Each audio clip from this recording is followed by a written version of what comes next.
Vamos começar? Hoje nós iremos ler na Bíblia A Rocha, da editora Candeia. Nós iremos ler hoje de Eclesiastes, capítulo 7 até o capítulo 9. Eclesiastes, capítulo 7, a sabedoria.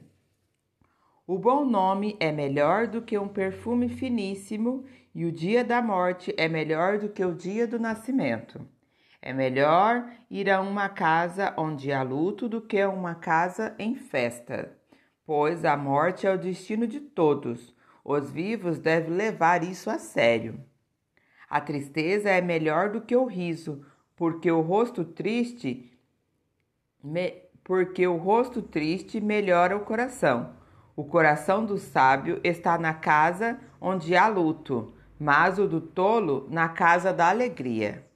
É melhor ouvir a repreensão de um sábio do que a canção dos tolos. Tal como o estalo de espinhos debaixo da panela, assim é o riso dos tolos. Isso também não faz sentido. A opressão transforma o sábio em tolo, e o suborno corrompe o coração. O fim das coisas é melhor que o seu início, e o paciente é melhor que o orgulhoso. Não permita que a ira domine depressa o seu espírito, pois a ira se aloja no íntimo dos tolos.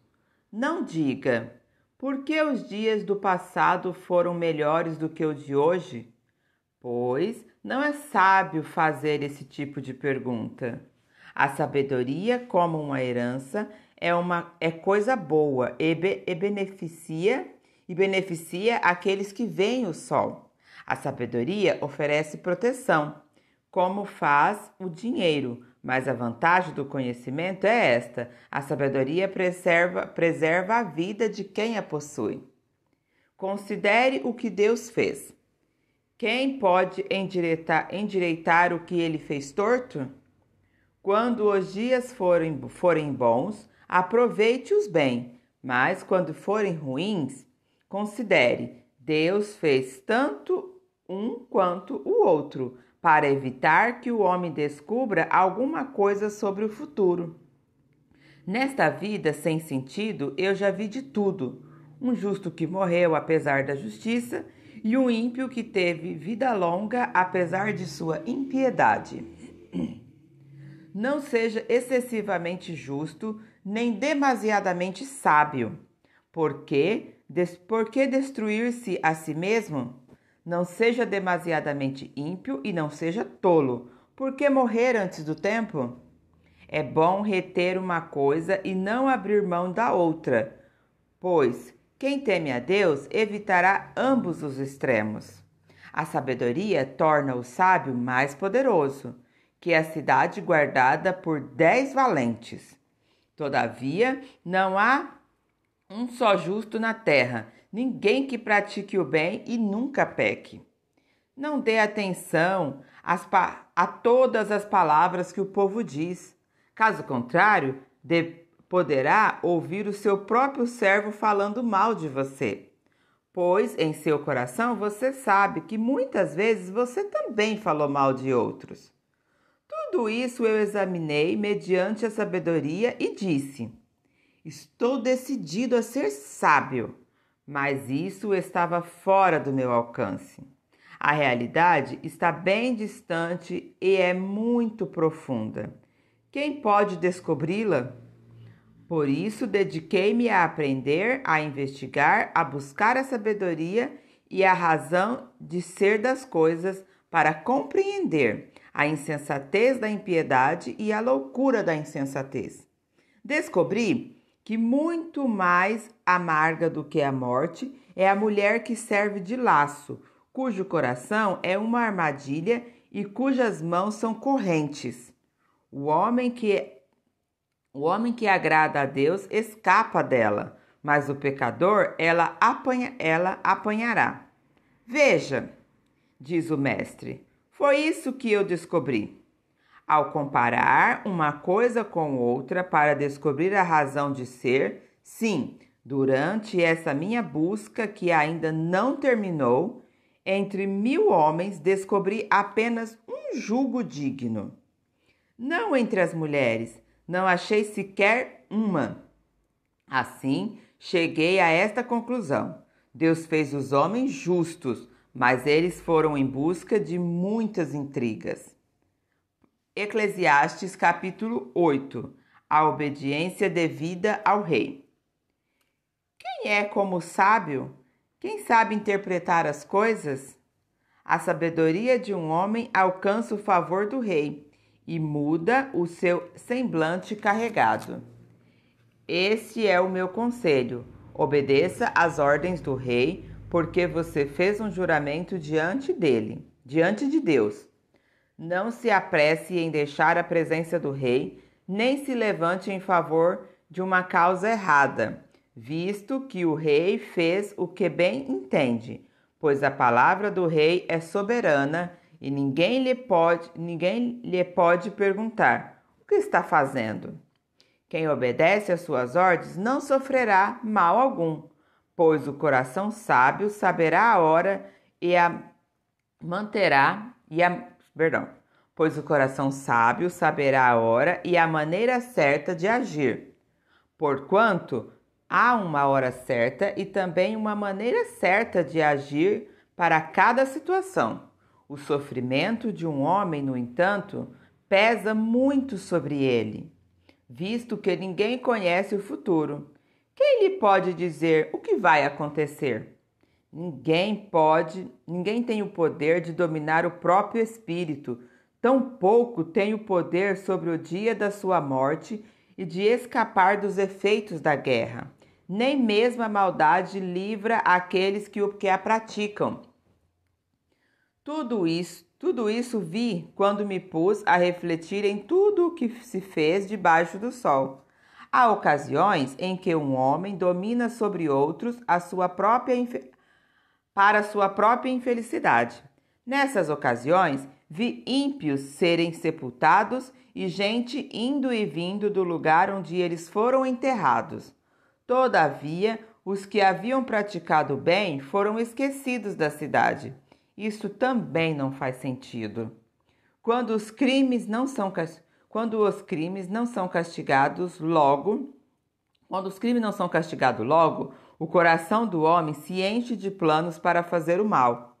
O ímpio pode cometer uma centena de crimes e, apesar disso, ter vida longa. Mas sei muito bem que as coisas serão melhores para os que temem a Deus, para os que mostram respeito diante dele. Para os ímpios, no entanto, nada irá bem, porque não temem a Deus, e os seus dias, como a sombra, serão poucos. Há mais uma coisa sem sentido na terra: justos que recebem o que os ímpios merecem e ímpios que recebem o que os justos merecem. Isso também, penso eu, não faz sentido. Por isso, recomendo que se desfrute a vida, porque debaixo do sol não há nada melhor para o homem do que comer, beber e alegrar-se. Sejam estes os seus companheiros no duro trabalho durante todos os dias da vida que Deus lhe der debaixo do sol. Quando voltei a mente para conhecer a sabedoria e observar as atividades do homem sobre a terra, daqueles cujos olhos não veem sono, nem de dia nem de noite, percebi tudo o que Deus tem feito. Ninguém é capaz de entender o que se faz debaixo do sol. Por mais que se esforce para descobrir o sentido das coisas, o homem não o encontrará. O sábio pode até afirmar que entende, mas na realidade não o consegue encontrar. Eclesiastes capítulo 9. O destino de todos. Refleti nisso tudo e cheguei à conclusão de que os justos e os sábios e aquilo que eles fazem estão nas mãos de Deus. O que os espera, seja amor ou ódio, ninguém sabe. Todos partilham um destino comum: o justo e o ímpio, o bom e o mau, o puro e o impuro, o que oferece sacrifícios e o que não os oferece. O que acontece com o homem bom, acontece com o pecador. O que acontece com quem faz juramentos, acontece com quem teme fazê-los. Este é o mal que há em tudo o que acontece debaixo do sol. O destino de todos é o mesmo. O coração dos homens, além do mais, está cheio de maldade e de loucura durante toda a vida. Por fim eles se juntarão aos mortos. Quem está entre os vivos tem esperança. Até um cachorro vivo é melhor que um leão morto. Pois os vivos sabem que morrerão, mas os mortos nada sabem. Para eles não haverá mais recompensa, e já não se tem lembrança deles. Para eles, o amor, o ódio e a inveja há muito desapareceram. Nunca mais terão parte em nada do que acontece debaixo do sol. Portanto, vá, coma com prazer a sua comida e beba o seu vinho de coração alegre, pois Deus já se agradou do que você faz. Esteja sempre vestido com roupas de festas e unja sempre a sua cabeça com óleo. Desfrute a vida com a mulher a quem você ama todos os dias desta vida sem sentido que Deus dá a você debaixo do sol. Todos os seus dias sem sentido. Pois esta é a sua recompensa na vida pelo seu árduo trabalho debaixo do sol. O que as suas mãos tiverem que fazer, que o façam com toda a sua força, pois na sepultura, para onde você vai, não há atividade nem planejamento, não há conhecimento nem sabedoria.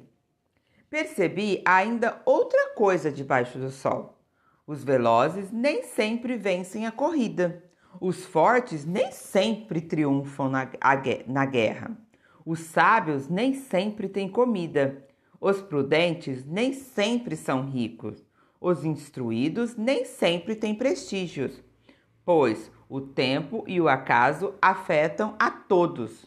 Além do mais, ninguém sabe quando virá a sua hora. Assim como os peixes são apanhados numa rede fatal e os pássaros são pegos numa armadilha, também os homens são enredados pelos tempos de desgraça que caem inesperadamente sobre eles.